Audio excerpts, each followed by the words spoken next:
we started out the IDCRC mentorship program, we all felt very committed to nurturing and developing young investigators. They are our future.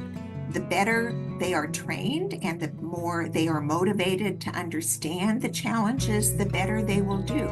So we felt very strongly that this should be an initiative that we spent a lot of time and effort, that we listened what the mentees were asking for, what their challenges were they were facing, and also tried to bring them together so that they could share some of their experiences and successes.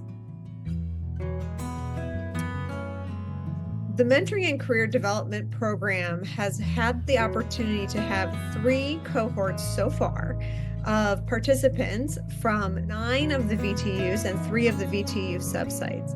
It has 49 participants to date, and each of them have participated in a 2-year longitudinal program that has evolved to meet their needs, as well as the needs that have changed over time. The program was designed to be a supplemental mentorship experience on top of what the mentees were already getting from their institutions. We were able to create this program that brought all of these junior faculty, early stage investigators from different institutions, different research background to work together. And the way we did this was to actually ask them for what they wanted to see in this program.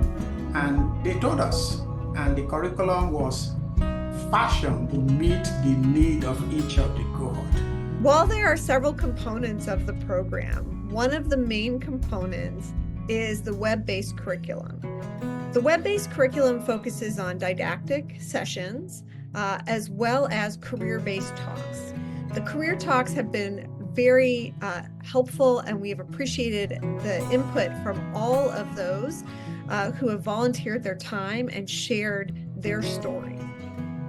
So the other unique aspect of the program that we thought was very helpful, and again thanks to the leadership of the IDCRC, was the Pilot Award program. As of today, we have awarded about 15 of them. Although we have limited funding to fund everybody, the Pilot Awards, the applications are peer reviewed like an NIH Career Development Award. Even when they are not successful, they receive feedback from the review process, which many of them have told us were very instrumental in helping them develop that particular project into another grant mechanism.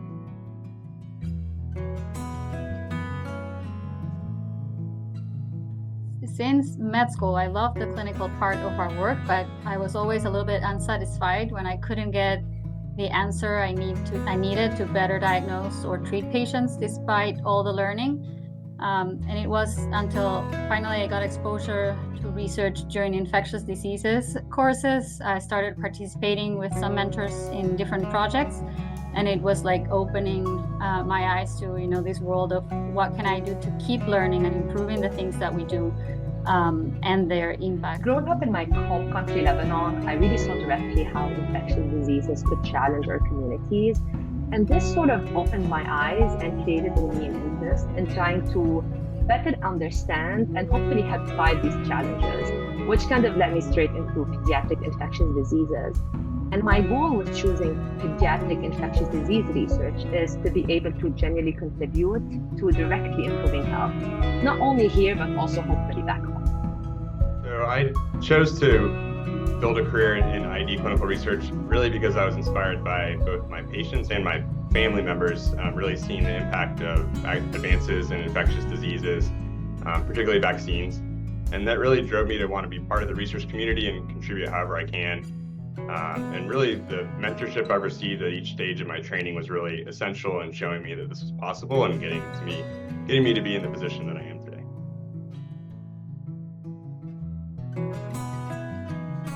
The IDCRC mentorship group provided the access to the pilot training award. That pilot funding was a huge advantage for me. It was the first money that was truly mine. It let me get the experience of managing a grant, and also served as a track record to show that I'm someone worthy of funding. It was the first in a series of funding successes, and that first one is really the most critical. Everything follows from that. And those collaborations I started with that pilot funding are still going, and the research we did still serves as the foundation for the ongoing research and planned future grants.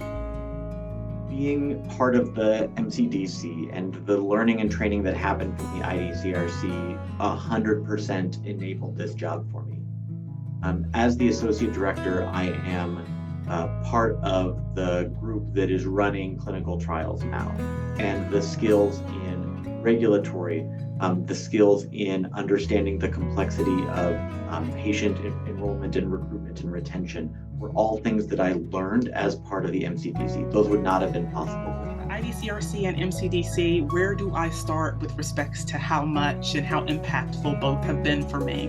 Igo Afodokun is one of my mentors, and he, has helped lead the program. I remember the first conversation with, Dr. Kathy Edwards about, her work that she'd done. So much of, the impact has been with respects to mentorship, exposures, and experiences. I learned so much from seeing women in research and women in leadership within the IDCRC. And what I'm really excited about now is being able to be a mentor within the MCDC. So big picture, how has IDCRC and MCDC not helped me?